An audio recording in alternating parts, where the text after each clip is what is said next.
Today we continue on our Sutta Exploration series, which I believe will be week number 60. And it's amazing how time flies. Um, I was debating whether to have another sutta instead of this, but seeing the importance of perceptions in the way we live our lives, how much of an important place it occupies in our lives, I decided to go ahead with this one because it's extremely crucial for us to place the necessary importance, yes, but understanding of what perceptions are. Eventually, we need to overcome all perceptions because, as Lord Buddha mentions in the Sutta Nipāta's Māgandiya Sutta, he says in Pali, Saññā virattassa nasanti gantha, panya vimuttassa nasanti moha. For the person who has detached oneself from clinging on to this thing called perceptions, there cannot be any more binding, any more bondage, any more shackles. And for the person who has liberated oneself through wisdom, there cannot be any delusion anymore. So understanding the role of saññā is absolutely a must in this dispensation of Lord Buddha's. We rarely pay attention to our thoughts and how much they filter the world that we are witnessing around us. Filter is what we're witnessing, actually. It's not even the world. The liking and disliking, all that is pertaining to perceptions, especially when it comes to understanding, or what we think we understand, in this case of the Dhamma. That's why the majority of the population, majority, over 90% of us, are drenched in wrong view. That's why there's so much suffering. So Lord Buddha knew that not everyone is on that level of seeing perceptions for what they are. So he would give instructions on how to, if you're going to use perception, okay, go ahead, but there's a healthier way of approaching perceptions, or using perceptions as a tool, or as tools. So in this sutta, we will come across a series of different perceptions that Lord Buddha uses, meaning the way to look at things, what to look at, in fact, and what to see in whatever it is that we are experiencing. All this has to do with our perceiving, our perceptions of things, and reminding ourselves of what is it that I am dealing with this situation here, looking for those factors that we simply dismiss because we go back to whatever is familiar to us. And that's why we don't like to challenge those familiarities, those things that are part and parcel of who we think we are, or the world is supposed to be for us. Hence, excuse me, the desire to always be holding on to wrong view. It's like a drunk person who will never accept that they're drunk. Have you ever tried convincing the drunk person that they're drunk? Or a drug addict? They won't accept it. It's for them, everybody else is there's something wrong with them except for them. And when I say majority of human population is drenched in wrong view, think of us being the drunk people, basically, the drunk person. That's why it's so difficult for the person to experience suffering, because we have more familiarity with the pain than the cure. Whatever the person is exposed to, that has become the norm, that has become the narrative, that has become reality as such. Meaning they are not willing to relinquish that. So as we're going through these several perceptions that Lord Buddha is using for us to look at life with,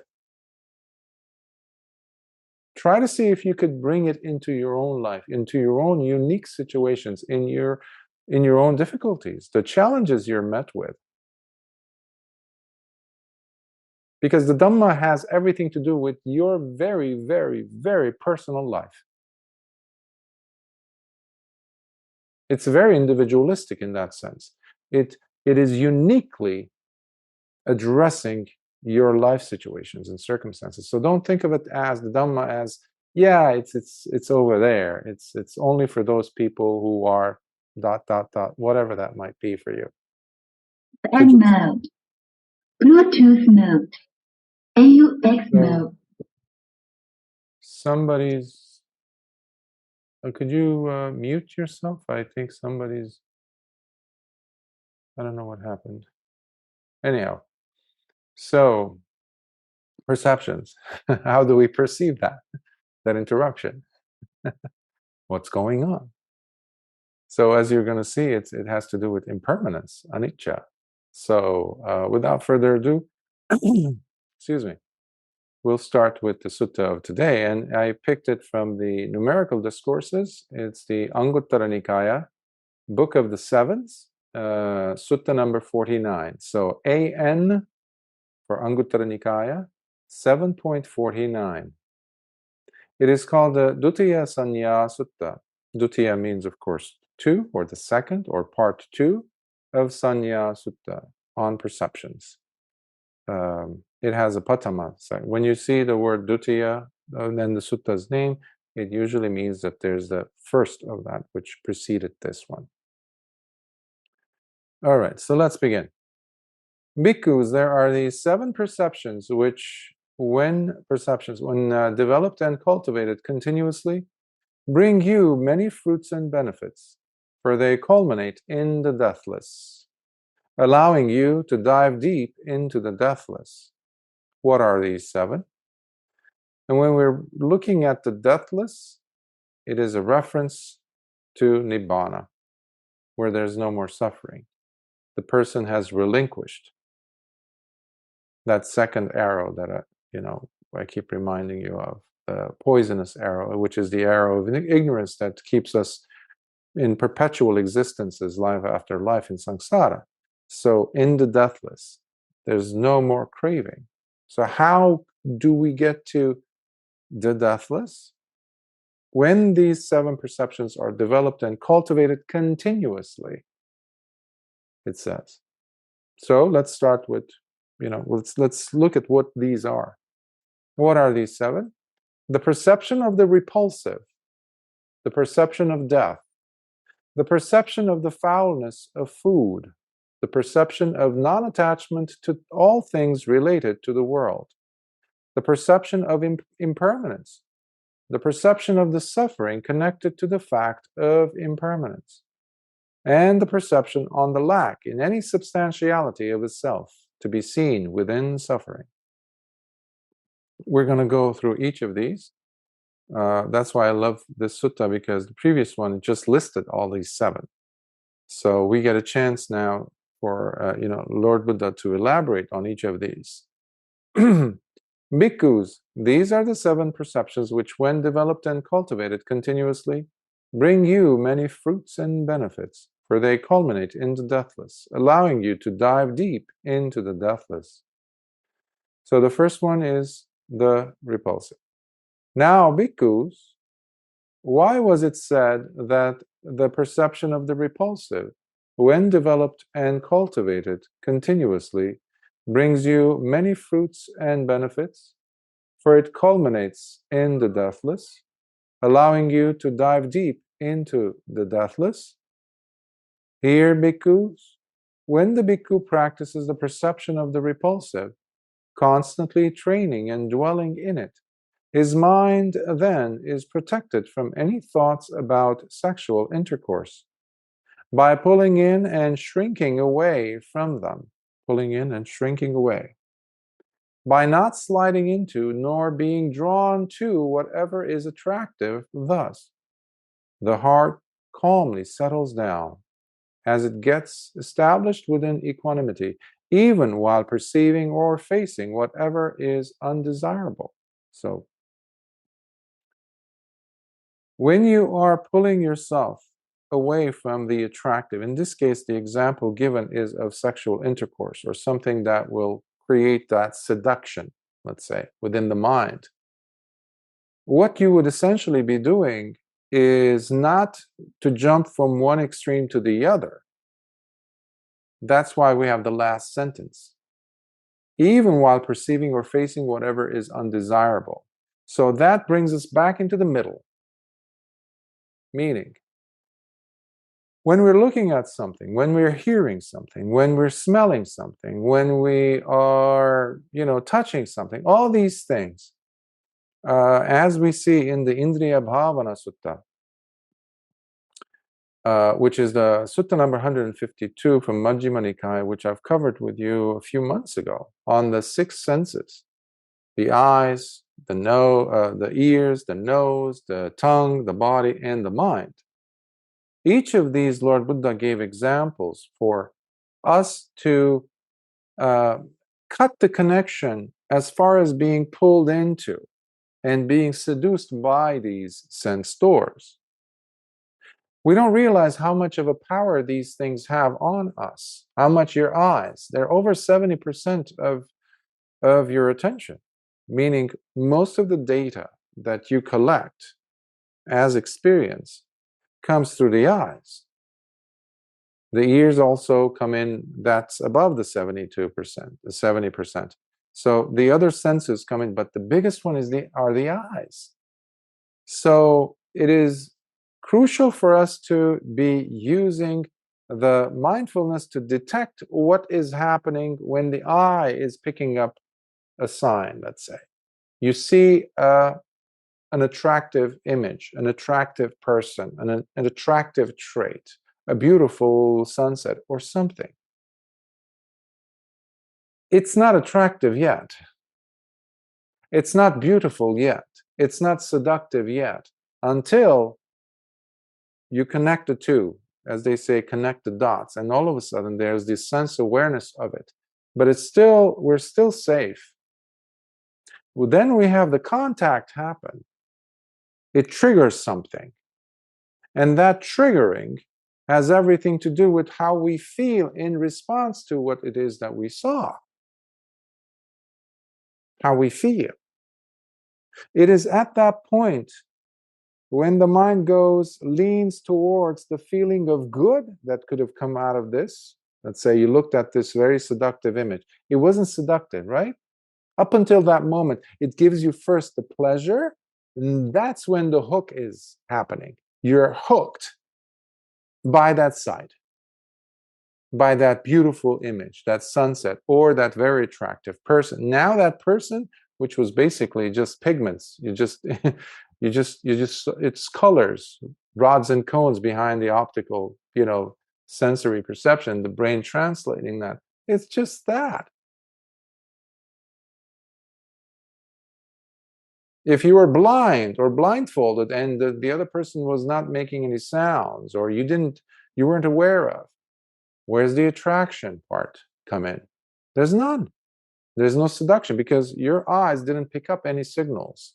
Hence, there was no eye awareness, sense awareness. Hence, there was no eye contact. Hence, there was no pleasure derived from that sight as such. And because there was no pleasure gained from that, there isn't that hook. So all these things are happening in the mind. Now, because for many people this might seem a little bit more advanced, Lord Buddha is giving us, in a sense, baby steps. That's why the importance given here for the repulsive. repulsive, things that are the opposite of seductive or attractive. I was mentioning to a student not too long ago how when I was in KL, I was describing this to another student. This example came to mind in regards to sexual attraction and how can one work around it? Because we have eyes. And we're not all, awakened like Lord Buddha and his disciples. So what do? Are you always on guard? Are you always fighting those tendencies? And sometimes the sati, or the awareness, or mindfulness, is going to slip. So what do?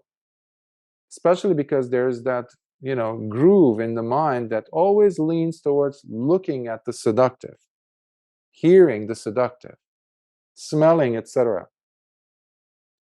I suggested this. So as you're looking at the thing, the person, let's say, the person's certain trait, whatever is physically attractive in the person, a certain part of the body, whether it's above the waist, below, whatever, instead of just trying to look and see in your mind those elements that can seduce you, don't stop there. Penetrate deeper than the skin. Go deeper.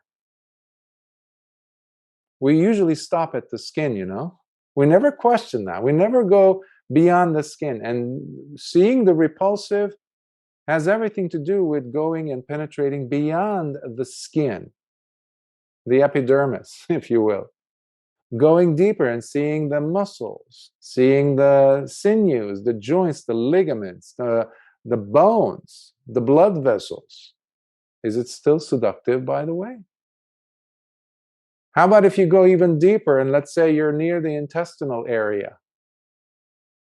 But if you're looking over the jeans and the pants or the skirt or something like that, you're not going to see this. Now I'm suggesting to go deeper than not just the clothes, but the skin itself, and go into the intestines.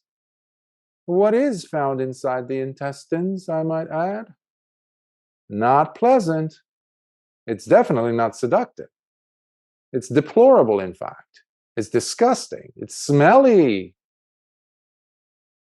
So, but the person who is very seductive to you, in fact, is not out of that, having those qualities.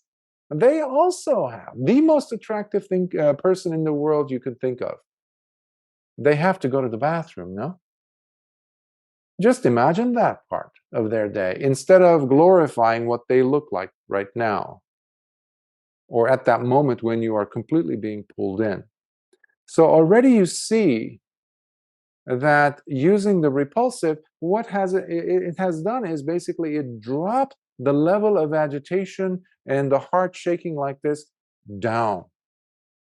The intensity is no more. Your blood is not, bulldozing its way through the vessels. The heart is not beating as much. The temperature of the body dropped and you're cooling down. One of the qualities they use for Nibbāna is also it's cooling, it's refreshing, versus heat, generating heat. So when we're using the image of the repulsive, you're protecting the mind, you're protecting the heart. You're not allowing it to go all over the place. And as we go through these perceptions, these 7, you're going to see how they each build on each other. How each of them, they will take you deeper and deeper into the fullness of, in this example, of facing something that is seductive. So let us continue. Like a rooster's feather or a strip of fatty sinews, when tossed into a burning fire, would quickly be pulled in and shrink away from it, the fire, no longer stretching nor expanding. If you've ever seen a feather thrown into the fire, it quickly curls up. It shrinks, becomes almost like a tiny little ball. And that too, if you leave it in the fire, it's going to just like vaporize. So in the same manner, when the bhikkhu practices the perception of the repulsive, constantly training and dwelling in it, His mind then is protected from any thoughts about sexual intercourse by pulling in and shrinking away from it. By not sliding into nor being drawn to whatever is attractive, thus, the heart calmly settles down as it gets established within equanimity, even while perceiving or facing whatever is undesirable.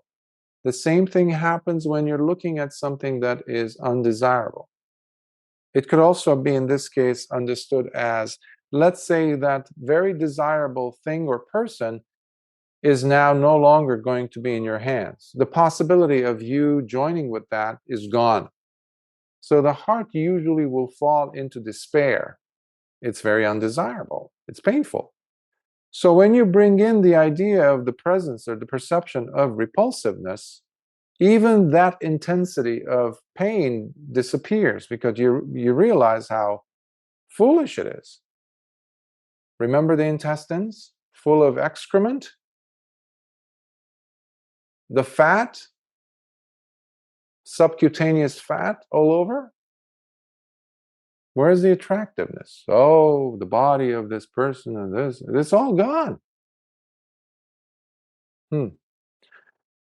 Now, bhikkhus, if it so happens that the bhikkhu practicing the perception of the repulsive, constantly training and dwelling in it, still continues to be drawn towards thoughts about sexual intercourse, instead of pulling in and shrinking away from them, then he should immediately know what is taking place as, my mind is not yet developed in the perception of the repulsive, for I do not see any distinction nor difference between the quality of the mind, from the way it was in the past to how it is now. Therefore, it is clear to me that I have not yet reached a noticeably superior distinction in the heart's development. So, this is crucial because the person is practicing scrutiny. In other words, Dhamma Vichaya. He is investigating what is there. He's not lying to himself. Yeah, I've been practicing focusing on the repulsive all this time, so I should be advanced. No, he is checking his own quality of mind. Is he still moved, shaken by whatever might otherwise be seen as attractive? Is he still being pulled in when he by accident sees an attractive thing? And then is he still dwelling on it, even after having walked away from that, half an hour ago? So if his mind or heart is still dwelling on that, then he'll say, I'm still stuck there. I need more work to be doing on this. In this manner, he is fully aware of what is truly taking place in his heart. However, bhikkhus, when the bhikkhu practices the perception of the repulsive, constantly training and dwelling in it, his mind then is protected from any thoughts about sexual intercourse, by pulling in and shrinking away from them, by not sliding into nor being drawn to whatever is attractive. Thus, the heart calmly settles down as it gets established within equanimity, even while perceiving or facing whatever is undesirable. Then the bhikkhu should immediately know what is taking place as, my mind is now developed in the perception of the repulsive.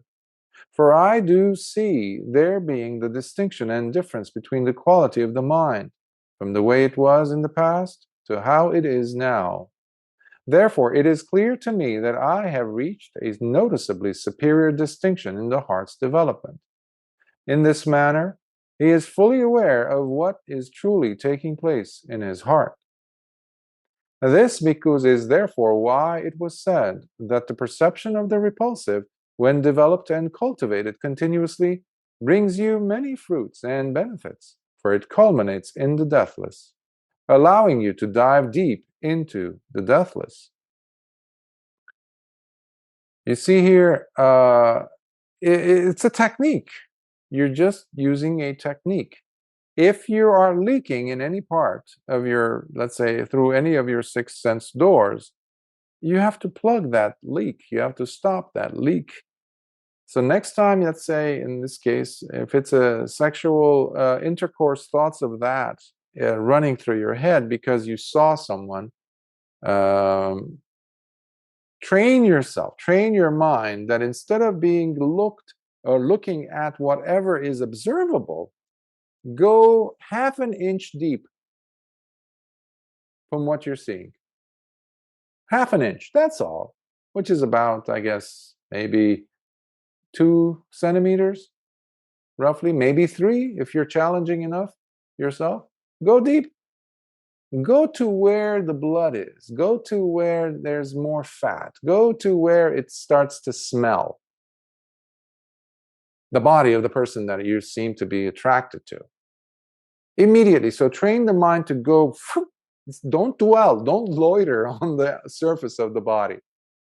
The dress, the pants, the suit, the look, the mustache, or the hair, the whatever. Go deep. 2 centimeters, 3 centimeters, go in. Don't be afraid. Because what will happen is it's going to be immediate reaction of pulling away from that person or that thing. Immediately. It's just natural a reaction that happens. Because you just presented your mind with the opposite of what it was captivated by. So these are also, eventually we will drop these because it becomes a natural reaction. And don't forget, this is a series of teachings that Lord Buddha is giving to the bhikkhus. Be mindful of that. So we have to say that, give that caveat. However, in the case of, especially now in the world where there's all these resources available, where from what I recall, divorce rate is up by over 62-65% of marriages, and because the resources are there. And when I say resources, I'm giving it, I think, a more pleasant term, but there's cheating all the time going on in people's mind, at least. All these avenues of communication and possibilities for the breaking of the third precept. So in that case, when the person genuinely wants to stay faithful to their loved one, let's say, nevertheless, they have coworkers that are dressing attractively, or I don't know what happens, but the mind, especially the proclivities, mara, call it the kileshas, the defilements, impure heart, whatever it may be, but the fact is you're dwelling on the possibility of you joining sexually with this other person who's not your partner, who's not your mate. So there's that risk factor, which also is very seductive, by the way. So in those circumstances, by all means, this is a powerful deterrent, if you could just use that in the workplace. Don't be mesmerized by what you're seeing. Allow yourself to be woken by what you see when you penetrate by 2 or 3 centimeters into the body of this incredibly seductive person whom you think, the object of your desire. So in that case, then this very important and valuable teaching could work beautifully and wonderfully to hold a relationship strong between the partners, between the husband and wife, and lovers, mates, spouses. It's extremely important to have that start, because it starts in the mind, your mind, no one else's. This is in essence protection of your sila, protection of your marriage, protection of yourself, and especially protection of the person whom you love and care about. So this should not be seen, this instruction, as purely only for monastics. No, because everyone is being tempted, especially the lay people, by so much. I'm not saying that bhikkhus or monastics aren't, because they're also human, and they're exposed. They're not living in the jungle. Even in the jungle, I would say, some people's minds drift into the city, right? So let's move to the second one, second perception. And bhikkhus, why was it said that the perception of death, when developed and cultivated continuously, brings you many fruits and benefits, for it culminates in the deathless, allowing you to dive deep into the deathless. Here, bhikkhus, when the bhikkhu practices the perception of death, or on death, constantly training and dwelling in it, his mind then is protected from any thoughts of being attached to one's life or to re-becoming. That's the desire to become again. By pulling in and shrinking away from them, from wanting to become again, which, by the way, happens when something ends. And the biggest something I'm referring to is one's life. When we're nearing that point in the end of our life, basically, when the body's broken down and we know this is it, it's a one-way street, it's a dead end, and we're not coming out, then naturally what happens is, naturally because of wrong view, the person starts to say, well, it's okay, the next time, the next time is there. The next time I come back, I'm going to choose to be this, or experience, I'm going to improve upon this. That next time is that desire to re-become. In Pali, the term is bhava. Bhava tanha, which is the craving, the thirst for re-becoming. By not sliding into nor being drawn to attachment to life or to re-becoming, thus, the heart calmly settles down as it gets established within equanimity, even while perceiving or facing whatever is undesirable. So you're not trying to run away. You're sitting with whatever is happening. You're experiencing the unagitated state of mind. But that's not going to happen unless there is a pause. You take that pause and you look at, okay, why am I freaking out? During these last 3 years, people have been freaking out over the maintenance of life, of this body. Somehow we think we're going to extend it and make it not die. Deep down, when you dig enough, you'll see that there is that fear. I don't want to die. It's not a matter of just getting sick. You're avoiding that. No. People have begun to think in unison almost that they somehow are going to avoid death, which is absolute stupidity. Everyone else talks about saving this, or protecting this. But what is happening is you are completely avoiding looking at the fact of death. And that's the only way you're going to get out of this life, this body. And you will. That's just the way life is. Life and death go hand in hand. One isn't good, the other one isn't bad necessarily. So the perception of death allows you to settle and become more comfortable inhabiting this body and being okay in the present with whatever is happening to you. There isn't that fighting. Now, that doesn't mean that you stop protecting yourself. No. You take good care of yourself, your health and all that, because you still have some life left in you. However long it is, we don't know. Maybe it might be another 100 years. We don't know. But the perception of death allows you to live life with integrity, with sanity, with safety, and again, protection. Why? Because the mind and the heart is calm and settled. You don't make this thing called life a big deal anymore. And that doesn't mean you become indifferent or careless of others who are suffering. No, and the opposite happens. You become an embodiment of compassion and love and mudita to all beings. Why? Because you don't take this life too seriously, because you always acknowledge the fact that there's death. You don't hide it. You don't camouflage it. Like a rooster's feather or a strip of fatty sinews, when tossed into a burning fire, would quickly be pulled in and shrink away from it, no longer stretching nor expanding. In the same manner, when the bhikkhu practices the perception of death, constantly training and dwelling in it, his mind then is protected from any thoughts of being attached to one's life or to re-becoming. by pulling in and shrinking away from them, by not sliding into nor being drawn to attachment to life or to re-becoming. Thus, the heart calmly settles down as it gets established within equanimity, even while perceiving or facing whatever is undesirable. You don't see things as gloomy whenever there's death involved. In 150 years' time, every single person, every single human being living on the face of this earth will be dead. Okay? So relax.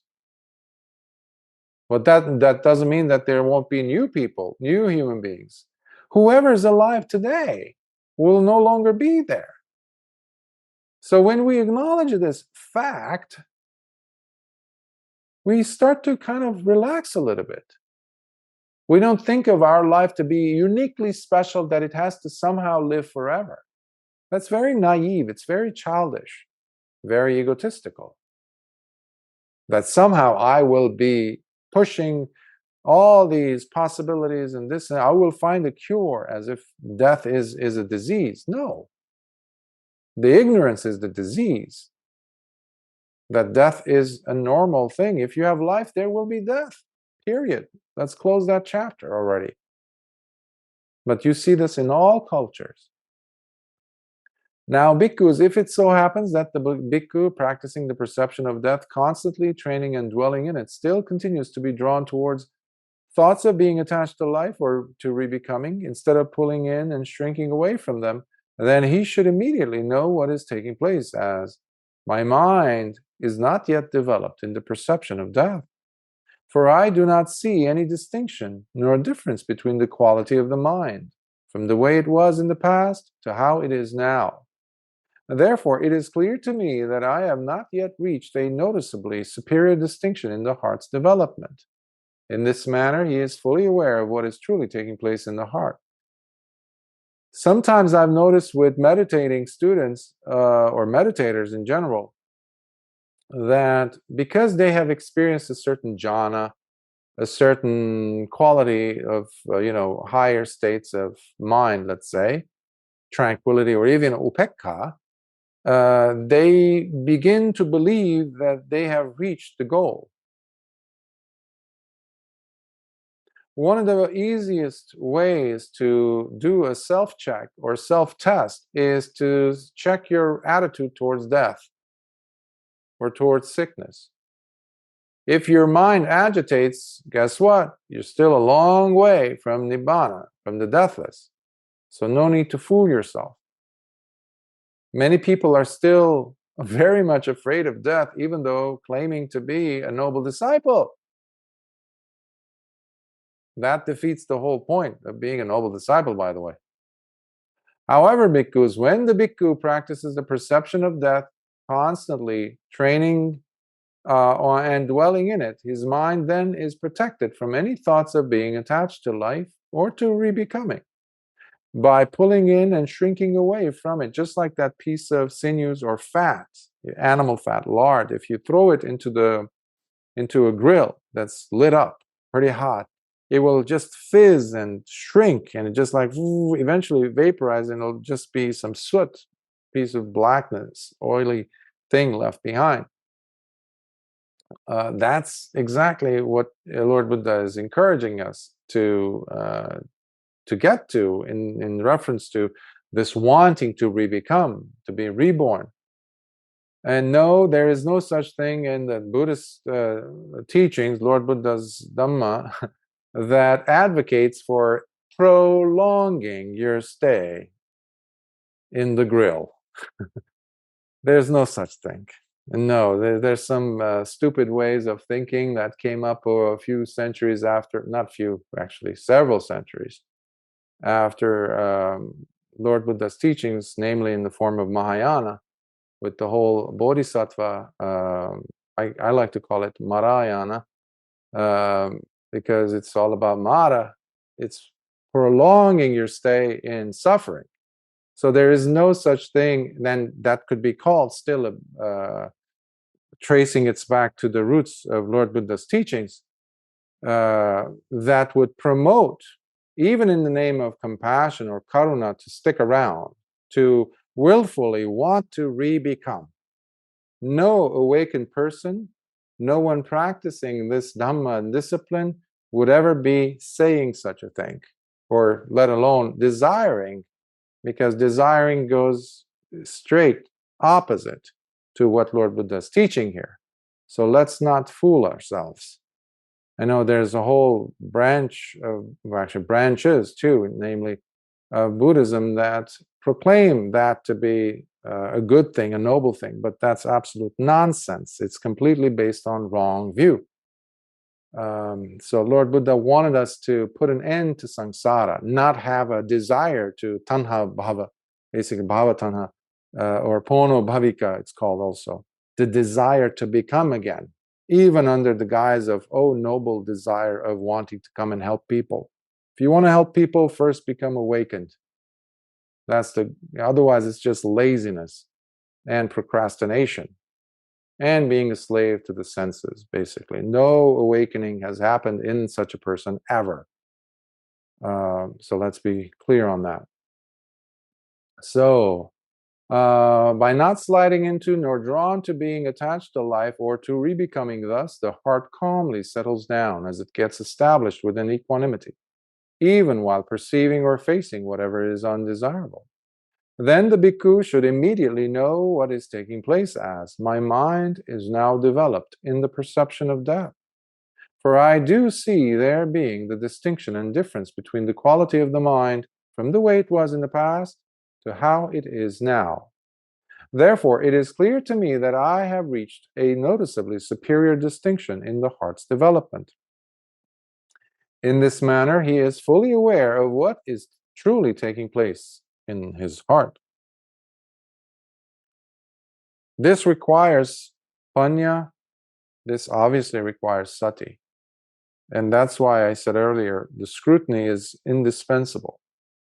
The ability to, with wisdom, to look at what is happening and do I still have pono bhavika? Do I still have the desire to become? To linger, to want to, like, am I still throwing my hook to another existence, to taste more, to experience more? This, bhikkhus, is therefore why it was said that the perception of death, when developed and cultivated continuously, brings you many fruits and benefits, for it culminates in the deathless, allowing you to dive deep into the deathless.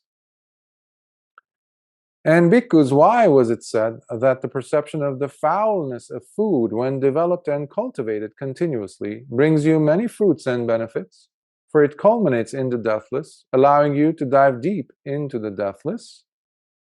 Here, bhikkhus, when the bhikkhu practices the perception of the foulness of food, constantly training and dwelling in it, his mind then is protected from any thoughts of attachment to flavors and tastes, by pulling in and shrinking away from them, by not sliding into nor being drawn to attachment to flavors and tastes. Thus, the heart calmly settles down as it gets established within equanimity, even while perceiving or facing whatever is undesirable.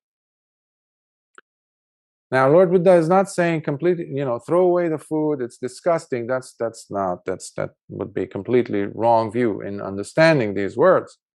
What he's saying is this infatuation that we sometimes have towards food. Oh, look at this food. Look at that. Especially when we're hungry. We start looking, it's the same thing with, earlier I was talking about sexuality, the desires, being seduced. It's not the body. Obviously, it's a bag of excrement, right? Bag of bones. In this case too, food ultimately is going to turn into excrement, right? If it goes into your system. And even if it doesn't, leave that food, that delicious food, outside. Soon you're going to find maggots crawling through it, above it, within it. So you do use the food. We need it. It's a necessity for maintaining this body. Lord Buddha is not denying that. But this attachment, just like life, attachment to life, that's the problem. The attachment to the thing. In this case, people get intoxicated in their enjoyment. They want to indulge in the food, completely avoiding what the food contains and what it will turn into. A best example of this is this.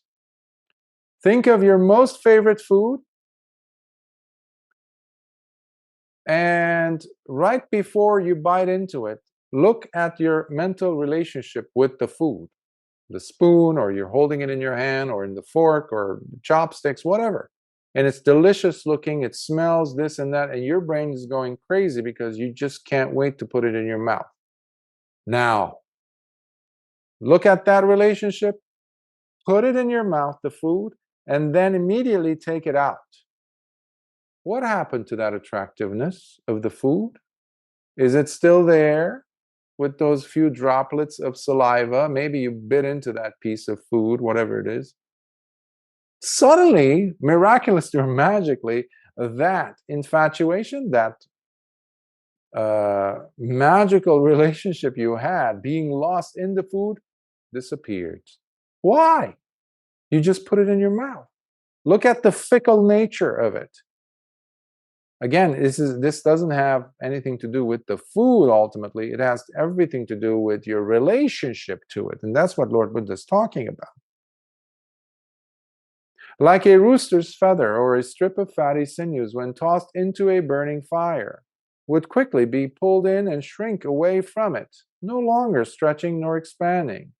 In the same manner, when the bhikkhu practices the perception of the foulness of food, constantly training and dwelling in it, his mind then is protected from any thoughts of attachment to flavors and tastes, by pulling in and shrinking away from them, by not sliding into nor being drawn to attachment to flavors and to tastes. Thus, the heart calmly settles down as it gets established within equanimity, even while perceiving or facing whatever is undesirable. So you're no longer held captive by that desire towards food. Again, this isn't about the food itself. It's about the relationship you have. It could be anything. It is that craving we have. Chitta, the lay person who was Nanagami,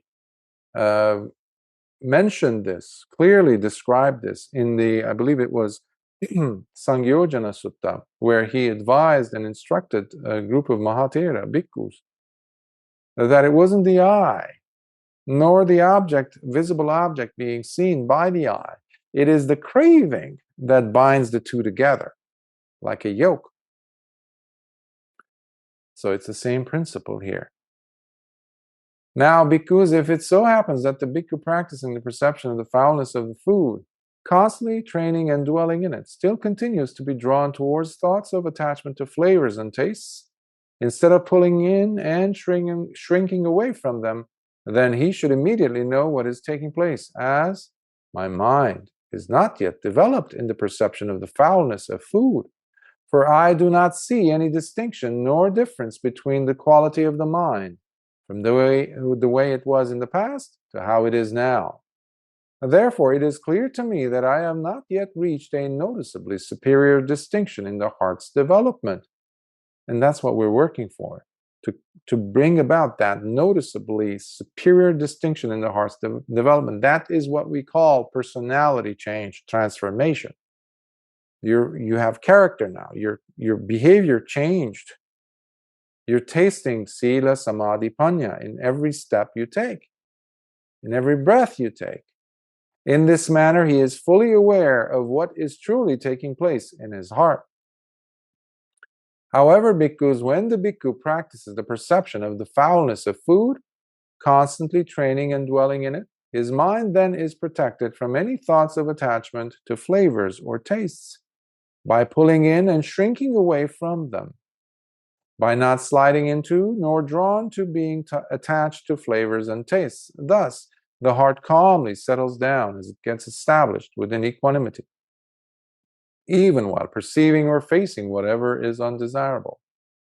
then the bhikkhu should immediately know what is taking place as, my mind is now developed in the perception of the foulness of food, for I do see there being the distinction and difference between the quality of the mind from the way it was in the past to how it is now. Therefore, it is clear to me that I have reached a noticeably superior distinction in the heart's development. In this manner, he is fully aware of what is truly taking place in his heart. This, bhikkhus, is therefore why it was said that the perception of the foulness of food, when developed and cultivated continuously, brings you many fruits and benefits, for it culminates in the deathless, allowing you to dive deep into the deathless. So, a very quick exercise then is to bring about this disconnect from the becoming intoxicated by food. Put the food, especially if this works, actually this works even better when you're among other people, because they're also going to be disgusted by the foulness of food. Put the food, especially if it's solid, something solid, bite into it, maybe a piece of bread or something, some mouthful of rice, put it in your mouth, chew it a few times, take it out and put it in the middle of this blank dish, this plate, and look at it, just for fun.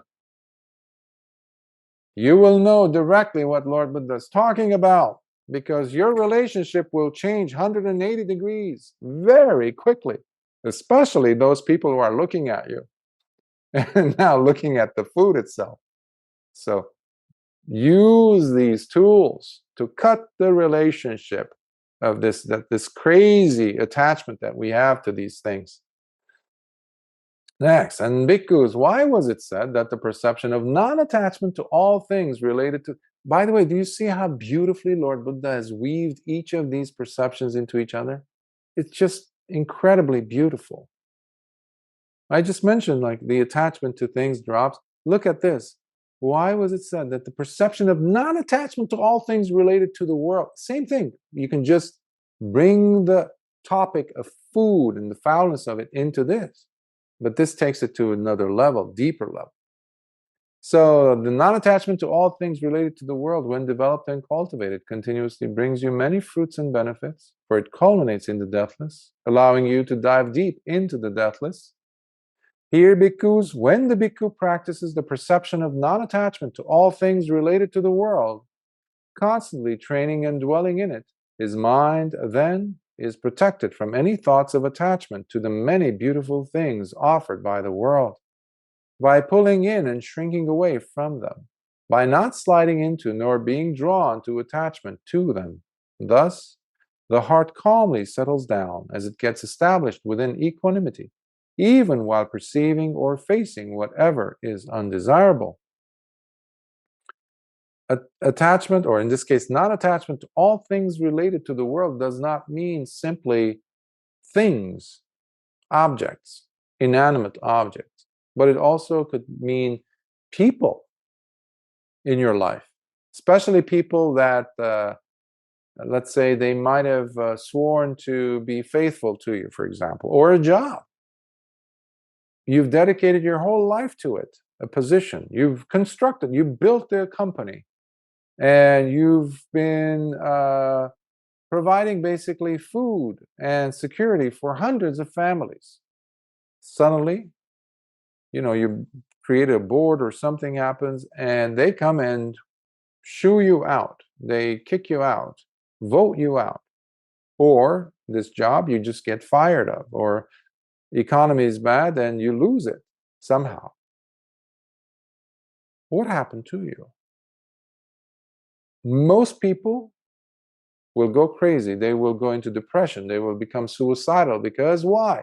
They have attached themselves to that thing, that role, that position, the significance of that work that they've done. Meanwhile, they've completely forgotten that there cannot be attachment to all things related to the world. Why? Because, as you'll see in a minute, they are unpredictable. They are impermanent. They cannot stay yours. What is this thing called yours, anyhow? It's just based on certain conditions coming together. That's it. But we like to attribute a special significance to things that we have become extremely attached to. Earlier I was saying about the divorce rate being up in married couples, like over 60%. And now maybe it's even 70, I don't know. But one of the things that happen is this tremendous, terrible sense of loss, at least in one person, at least. That also is part of the all things related to the world bit that Lord Buddha mentions. Just bear that in mind, please. Like a rooster's feather or a strip of fatty sinews, when tossed into a burning fire, would quickly be pulled in and shrink away from it, no longer stretching nor expanding. In the same manner, when the bhikkhu practices the perception of non-attachment to all things related to the world, constantly training and dwelling in it, his mind then is protected from any thoughts of attachment to the many beautiful things offered by the world. Lord Buddha's not saying run away from things that, beautiful things offered by the world. He's not saying that. It's not life negating like some people have translated the Dhamma to be. Not at all. But you are aware of, okay, like I was saying earlier, am I attaching too much attention or significance to this thing more than it deserves? Am I making this life that I'm living, with which I am experiencing whatever I'm experiencing, am I giving it too much credence, too much attention, whereby it becomes a desire to live it forever? Because that would mean that I have now pushed the theme or understanding and the reality of death out the door somehow, at least in my head. So I'm in denial. So this creates a schism in the mind. So Lord Buddha is trying to give us mental health. Most people are actually in psychosis. It doesn't happen to just certain a very small minority of population of the human beings. No, most of us are in psychosis because we have divided reality. Reality that is happening to the reality that we want to be happening. So he's trying to wake us up. Now, because if it so happens that the bhikkhu practicing the perception of non-attachment to all things related to the world, constantly training and dwelling in it, still continues to be drawn towards thoughts of attachment to the many beautiful things offered by the world, instead of pulling in and shrinking away from them, then he should immediately know what is taking place as, my mind is not yet developed in the perception of non-attachment to all things related to the world. For I do not see any distinction nor difference between the quality of the mind from the way it was in the past to how it is now. Therefore, it is clear to me that I have not yet reached a noticeably superior distinction in the heart's development. In this manner, he is fully aware of what is truly taking place in the heart. However, bhikkhus, when the bhikkhu practices the perception of non-attachment to all things related to the world, constantly training, etc., because my throat is hurting, that's why I don't want to read the repetition part, by not sliding into nor drawn to being attached to them, thus, his heart calmly settles down as it gets established within equanimity, even while perceiving or facing whatever is undesirable. Then he should immediately know, my mind is now developed in the perception of non-attachment to all things related to the world. So, for I do see there being the distinction and difference between the quality of the mind, because now he's become more and more refined in his sensitivity. You are doing mental surgery, I keep saying, because the work that you're doing is extremely important. But you have to have the sensitivity to know what it is that you're doing and whether there is development or not. That's why the person says, therefore, it is clear to me that I have reached a noticeably superior distinction in the heart's development. Again, because why was it said that the perception of impermanence, when developed and cultivated continuously, brings you many fruits and benefits? For it culminates in the deathless, allowing you to dive deep into the deathless. Here, because when the bhikkhu practices the perception of impermanence, constantly training and dwelling in it, his mind then is protected from any thoughts of gain, honor, fame, and renown, by pulling in and shrinking away from them, by not sliding into nor being drawn to attachment to them. Thus, the heart calmly settles down as it gets established within equanimity, even while perceiving or facing whatever is undesirable. Gain, honor, fame, renown, becoming a celebrity, or being accepted, just let's start with that, is like the fuel for the common, normal, majority part of us, human beings. We live and thrive on that sense of acceptability. Hence, we have this major problem, this real virus, which we should call it's a virus, and that is our conformity. Conformity comes because we want to be accepted. You've heard me say many, many times that Lord Buddha's teachings are dying. Not because people are not practicing, but people are teaching it wrong. Why? They have been downgrading it. They have been watering it down, dumbing it down. They have been taking away crucial parts of the training so that it becomes, the teaching, the Dhamma, becomes more palatable, acceptable by bigger and bigger crowds of people, so that they get more support, they get more money, basically, more acceptability. They become famous. They could build more temples, more monasteries, more fame for themselves. This is happening, folks. So it's time for us to pull our head out of the sand like an ostrich. We need to wake up and not see, not accept this mirage that no, everything has to be about acceptability. And if it's not accepted, somebody, no, it's not, what he says is many people don't approve of. Instead of just selling that person, just giving up on that person, we need to go and check who are these other people who are giving credence and respect to this person, whoever it is. Well, there's thousands of people accepting this person as a teacher for years, so how could it be a mistake when all these people give him fame and renown? This is a big problem, because we have missed the boat. We're not looking at the Dhamma. And this is the attitude that we need to have when we come and look at ourselves. What is the driving force behind me thinking this, or saying this, or living my life as? That means you need to be able to stand alone, not conformity, but to have the guts, the backbone to stand alone. Truth is powerful, more powerful than 8 billion people standing and saying no when you're saying yes. Because that yes is coming from a place of safety, protection. Yes, that comes from a heart that can embrace all those 8 billion people and everyone else on the planet.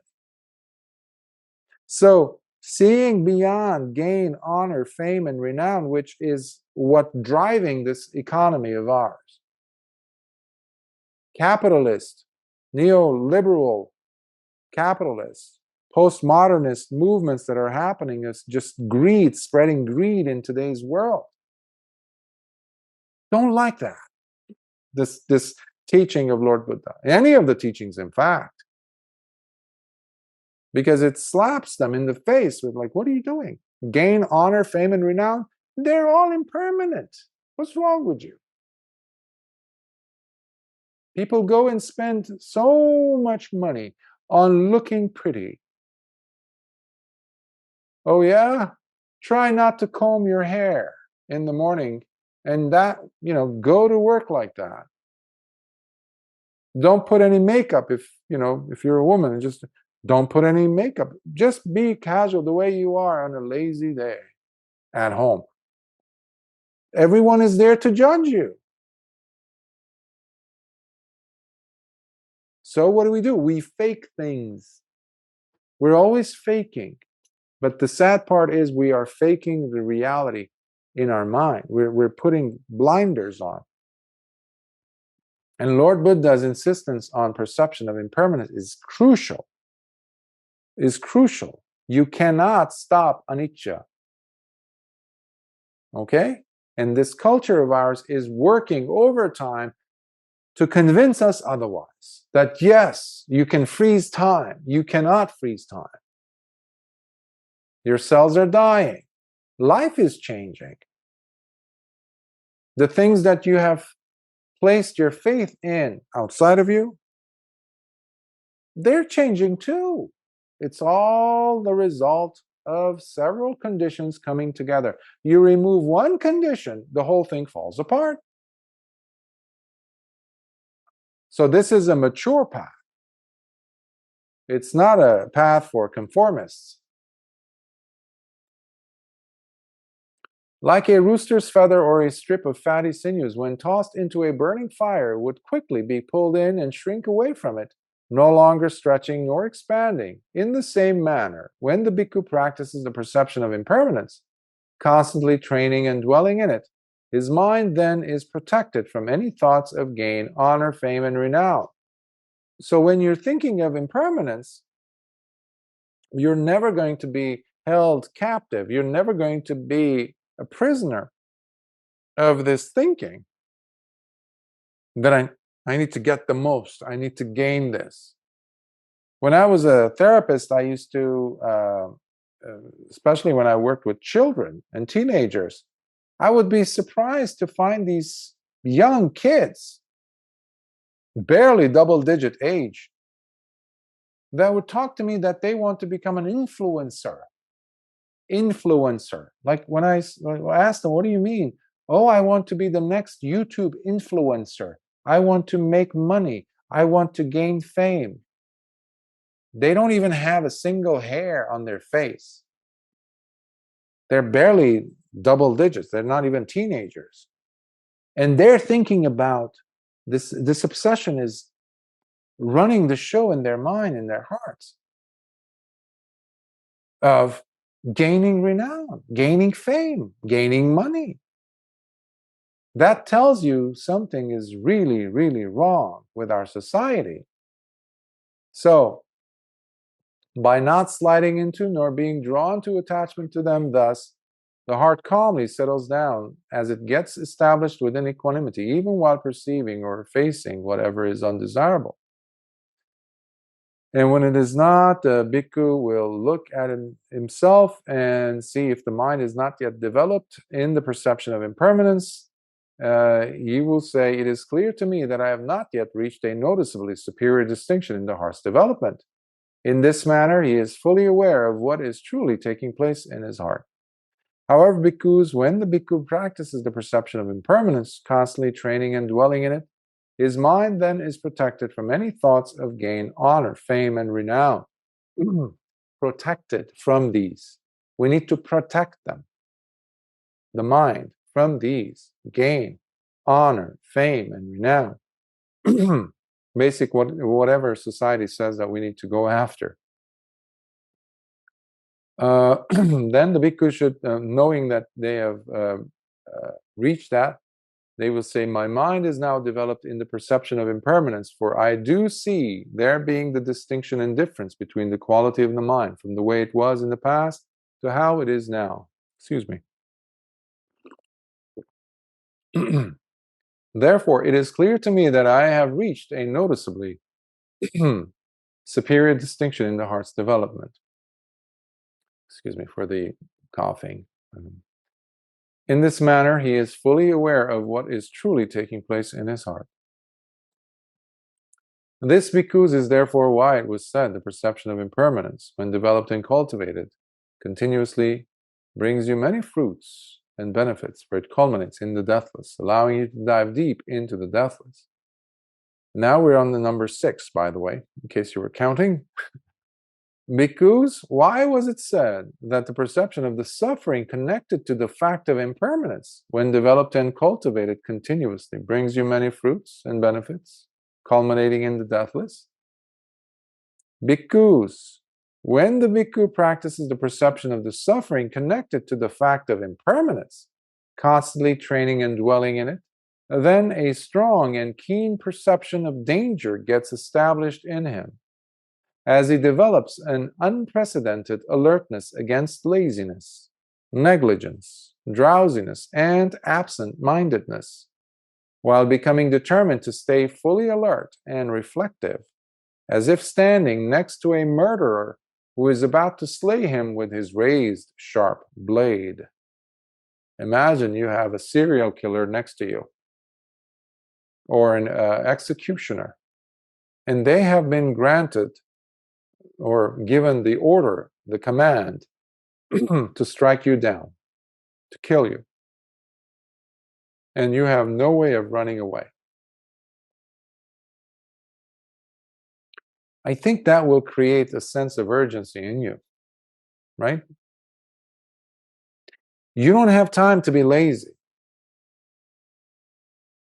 We are in suffering, and we know we are in suffering, and we are yet still putting ourselves in harm's way, meaning more suffering, because of our desires of wanting things to be a certain way versus what is happening. That's one example. The fact that we are going to die and we have this life, and what are we doing with it?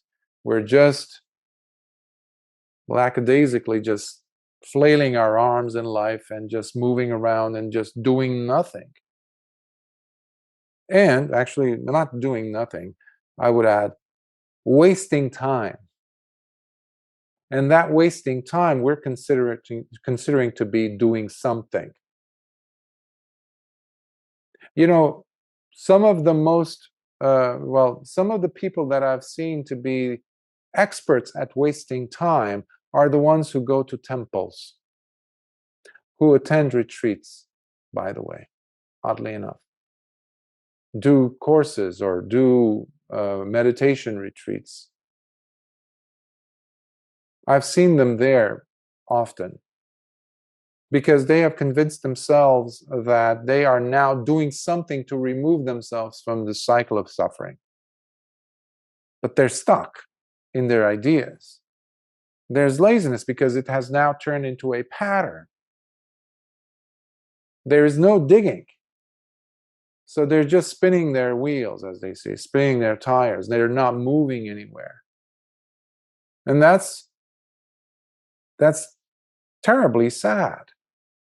Because on the surface, it looks like they're doing something. But they're just sitting there in meditation, absent-mindedly.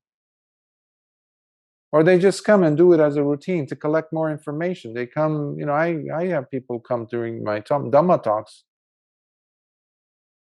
around the world. I've seen them. They pay attention, this and that. You think they're paying attention, but they're just attending. Physically. They're thinking about something else. So laziness has become a big part of this dumbing down process because it gives us the image, it gives us the fictional reality, it gives us the camouflage, this delusion, this mirage that yes, we are doing something. So checking in with yourself whether you have been developing a deeper understanding towards your own suffering and why you get yourself into suffering. Are you pointing the finger at the world around you constantly and saying, yeah, they're wrong, they're wrong, they're wrong, they're wrong? Meanwhile, you are continuously suffering? Are you animated by gain, by renown? Do you want to attach yourself to this and that, to your senses, to another life, maybe? If you do, guess what? Something is wrong. You're not practicing. You're not practicing what Lord Buddha is teaching. Because you're not seeing the connection between impermanence and suffering. You just want to put your head under the pillow and say, or plug your ears and say, no, no, no, this is not happening. You're not learning anything. There's so much to be learned when we look at suffering. Because suffering, it gives us, it's like a wonderful window to the reality of things.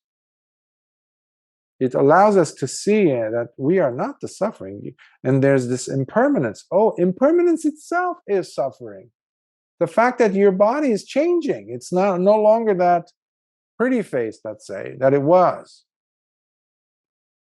Or your knees that work, your legs that work beautifully.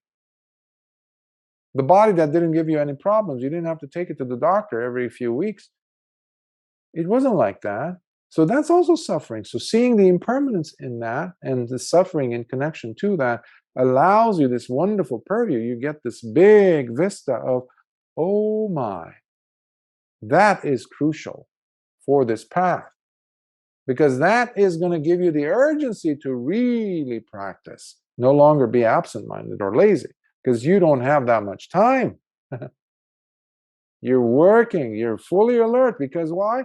Because there's this person, serial killer, with this butcher knife overhead, your head, your neck. That's called death. So we don't waste time. That's why every time you look at something, you're fully present like a little child. You're fully there, living in the spontaneity of reality, of life. You don't have time to waste. That's why the eyes of the Arahants are fully awake. They're not postponing. They're not procrastinating. They're not lazy. Even in their case, they've done the task. Now, bhikkhus, if it so happens that the bhikkhu practicing the perception of the suffering connected to the fact of impermanence, constantly training and dwelling in it, then a strong and a keen perception of danger does not get established in him, nor does he develop an unprecedented alertness against laziness, negligence, drought. By the way, unprecedented alertness against laziness means, in one word, sati. Mindful, present with whatever it is that is happening, without the dialogue in your head. You don't need to be saying anything. Just be present. Right now, how you're sitting, are you sitting wakefully? Do you know how your feet are positioned? Is your neck tilted to one side versus the other? Already, if you have become, alert, you're practicing sati. So don't complicate things, Lord Buddha is saying. So if the person knows that they are not maintaining this, then the bhikkhu says, it is clear to me that I have not yet reached a noticeably superior distinction in the heart's development. However, bhikkhus, when the bhikkhu practices the perception of the suffering connected to the fact of impermanence, constantly training and dwelling in it, then a strong and keen perception of danger gets established in him. Why danger? Every moment of asati, or non-mindfulness or unmindfulness, opens the door for amanasikara, which is wrong attention. Wrong attention. You're putting it on the wrong spot. Meaning, instead of looking at that object, which your brain translated as, "Ooh, that's an attractive person." That's an attractive person means you're already in danger. You're in the landmine area, and there's no way of coming out alive. Why? Because you've walked in. Unmindfully, you stepped in, because you are taking that thing, that visible object, which is just pigments, colors and shapes, and that's it. You're just taking that person to be existing right there in front of you, and you want to go and grab it. Versus seeing the eye is just an organ that sees. The object and the colors is just objects that are visible. And because of you and having the attention to see it, you've seen, you've had a sense awareness of the eye. And because of those three, you have contact triggered. Because of the triggering of the contact, you have the feeling that arises, which in this case is a pleasurable experience. You're grabbing hold of that. That's the danger. You're caught in the trap. But if you saw that, oh, I'm seeing this. Oh, it's just an object. By the way, if you're going to penetrate, go penetrate into the intestines. Right?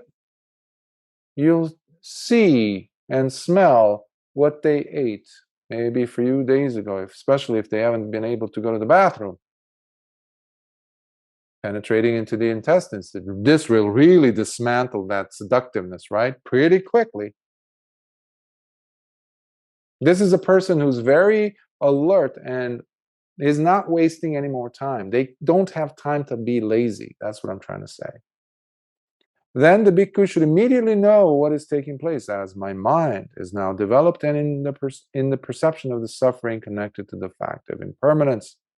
For I do see there being the distinction. By the way, impermanence, using that image again of the seductive person, let's fast forward the tape a little by 3 decades. That attractive person, what happens? In front of you, you just imagine you're holding this magical remote control, and you hit fast forward, and you see them shrinking the body, shrinking the face, wrinkles, hair shrivels up, the skin shrivels up. Maybe they're leaning onto a cane, a walker.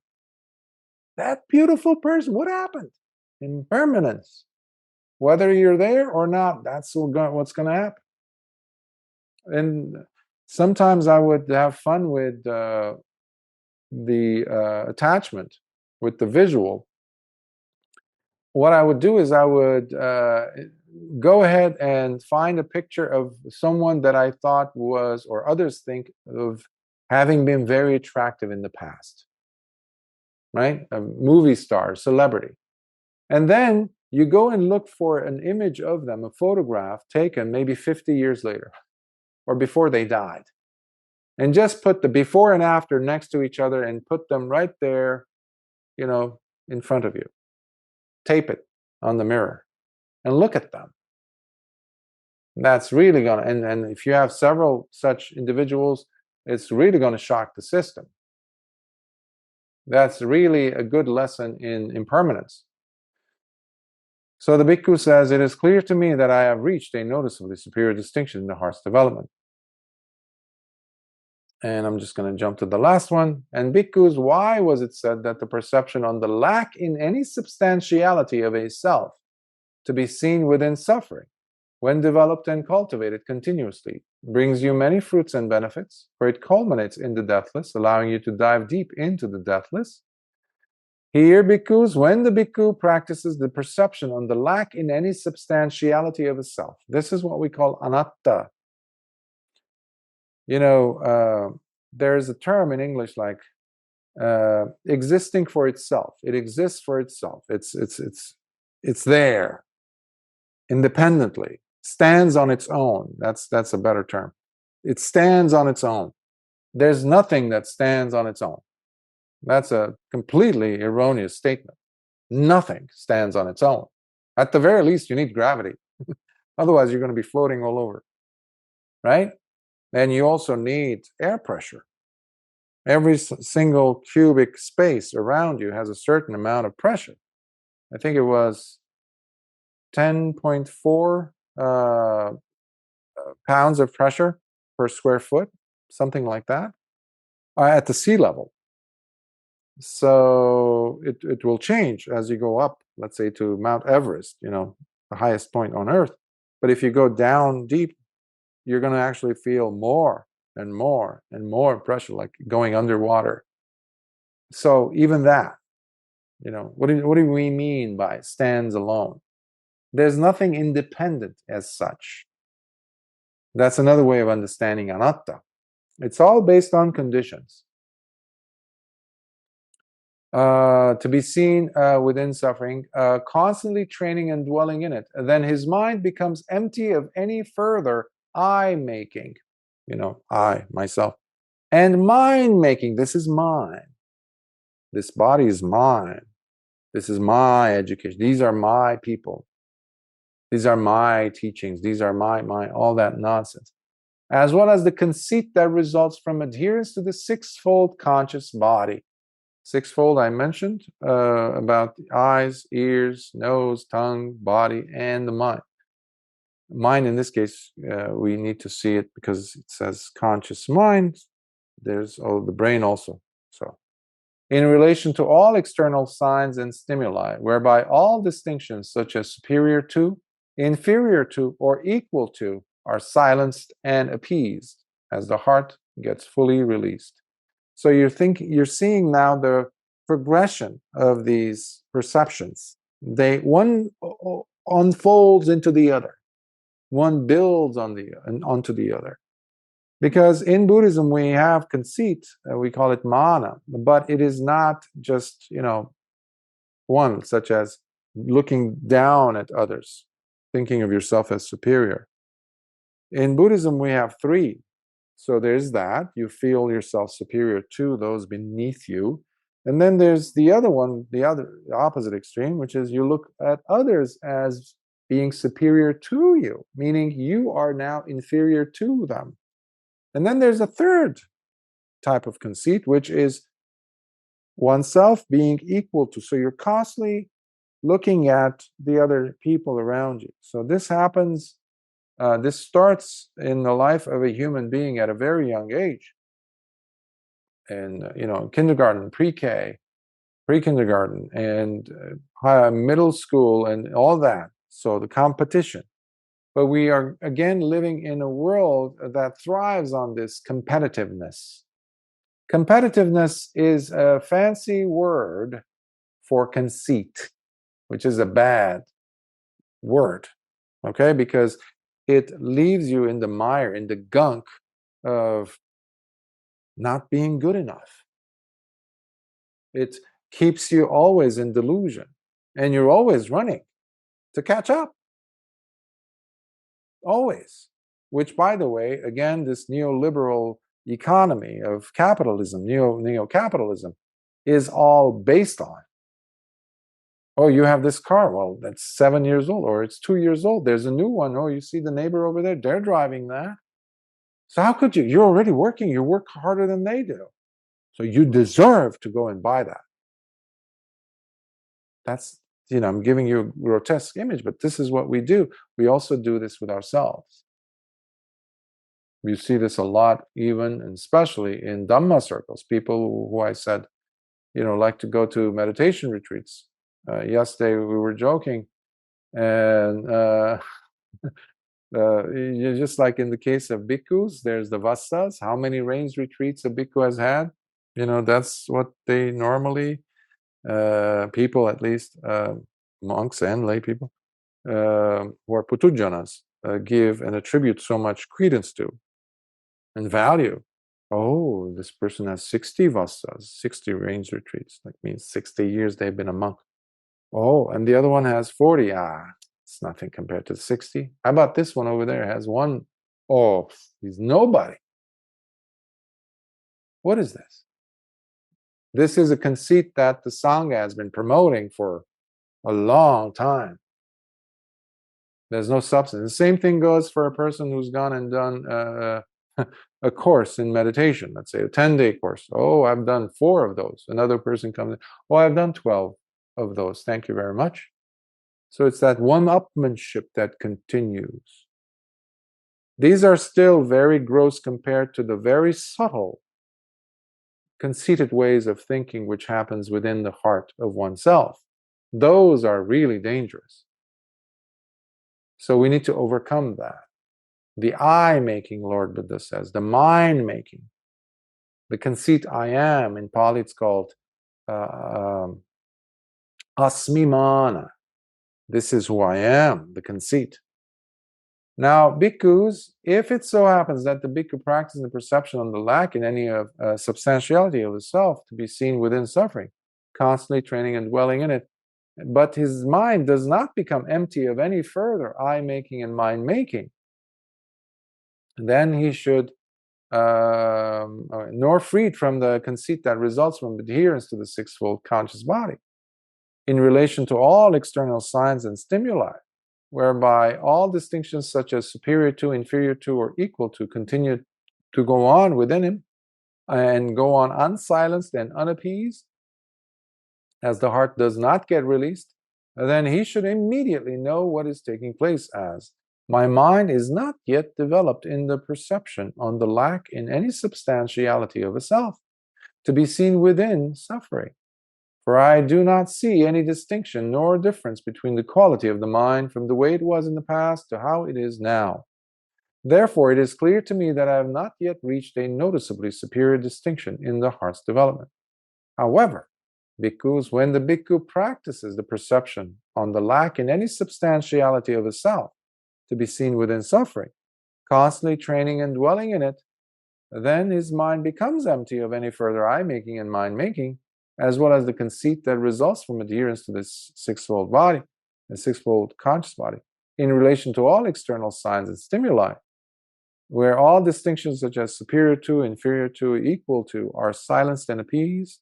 As the heart gets fully released, then the bhikkhu should immediately know what is taking place as, my mind is now developed in the perception on the lack in any substantiality of a self, to be seen within suffering.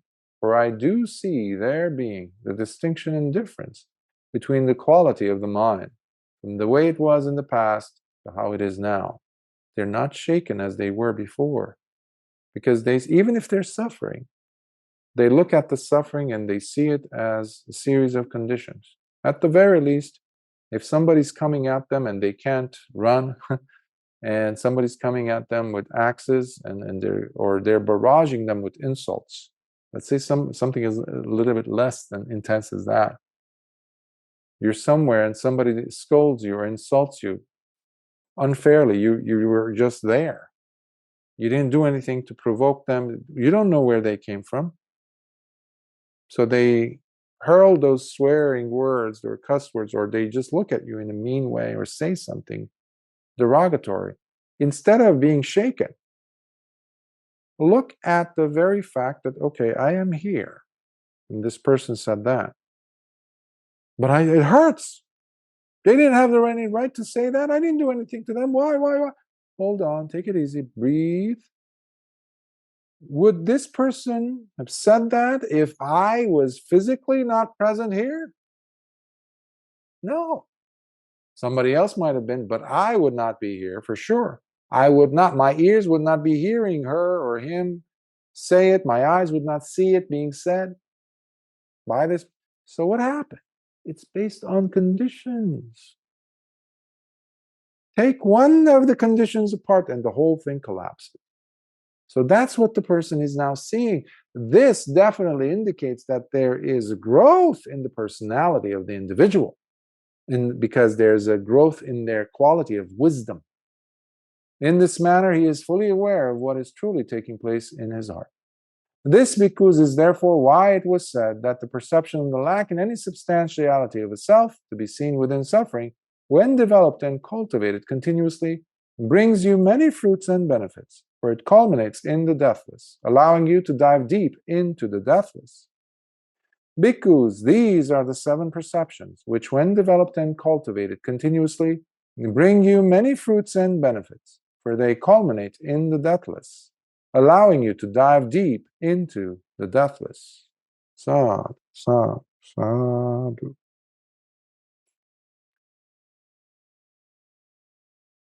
So that is the sutta, which I hope was inspiring, and it takes patience to also listen to it. Because there's elements of repetition, but it's more than that. My goal is to have you be seeing yourselves and your own particulars, your own unique life situations, not as separate to the teachings, but you see it smack dab in the center of it. Could you see Lord Buddha sitting there talking to you about you? about your uniqueness, about your own unique situations, where we always come up with excuses. Yeah, but, no. Otherwise, there's not going to be much growth happening. Because we would not be seeing that serial killer with the butcher knife overhead. So, Lord Buddha had a wonderful way of creating urgency with these very powerful images, as you can tell. Are there any questions before we leave? It gives us a lot to think about, right? So one thing that I would encourage you to do is, if you could maybe have a notebook or a journal, and write in it your thoughts or what this might have triggered in you. And the PDF of this is available also on the website mindreleased.com in the Pali Sutta section. So having that and reading, maybe I read too fast, I don't know, but I like you to go ahead and underline, highlight sections of it, because it says something to each of us. It could say in different ways, but then try to digest that. What did Lord Buddha mean? What does that mean? How is that relevant to me? No, my life is different than this. I don't see it that. Wait a minute, is that true? So, etc. Writing that few notes in your journal, let's say, or a notebook, and coming back to it during the week, maybe once or twice, you're going to notice a change in the quality of your suffering. And remember, suffering doesn't mean like somebody stabbing you, they're cutting you. Oh, no, that's not necessarily suffering. Suffering, the worst kind of suffering is the silent one. When you have this sense of dis-ease, you're just like, you're cringed up, you're like, ah. Yeah, you put on a face, you smile, you go to work, you come back, but something is eating at you. And that's why I always encourage you to journal in the first place, to give those emotions the voice. And as you're giving voice to those emotions, your brain, your mind will catch what you just wrote, so long as you're not editing, cleaning things up, just the way it is. Write up those emotions into the journal and see what happens. Suddenly you're going to see what suffering is for you. Maybe it's the death of a loved one, or the ominous presence of the fear of the death that is going to happen of a loved one, or the repetition of something painful that you've experienced. So suffering has many, many nuances for each of us. So it is our task to go ahead and find what that suffering, what that dukkha is for us. So it's not a one-size-fits-all type of a suffering, but it is nevertheless suffering. For each has a different nuance. So journaling is wonderful because it reveals that, because there's always an emotional weight attached to it. It drags us down. So do some investigative work on your life, for your life and your happiness. Anyhow, let us transfer some merits. Akasatha chabumata devanagamahiddhika punyantang anumoditva chirang rakantu lokasasanam. Akasatha chabumata devanagamahiddhika punyantang anumoditva chirang rakantu desanam. Akasatha chabumata devanagamahiddhika punyantang anumoditva chirang rakhantu mam paranti. Sadhu, sadhu, sadhu. May you all be well. May the triple gem protect you and all your loved ones. Remember, the best protection comes from you practicing sila, your virtue. That's number one, which today's society is lacking and encouraging you to drop also. There's no protection without sila, without morality, without virtue. So that's the foundation. So Sila is number one. So I wish that upon you. I would like you to practice that more and more every day. And people around you, your loved ones, will also benefit, as well as total strangers, by the way, which is a great thing. And if you want to change the world, go ahead and do it that way. I guarantee it, you will see immediate results. You don't have to look at statistics. You will see it immediately. So, and don't forget your smile. Give it away. See you next week. Sukhi hot.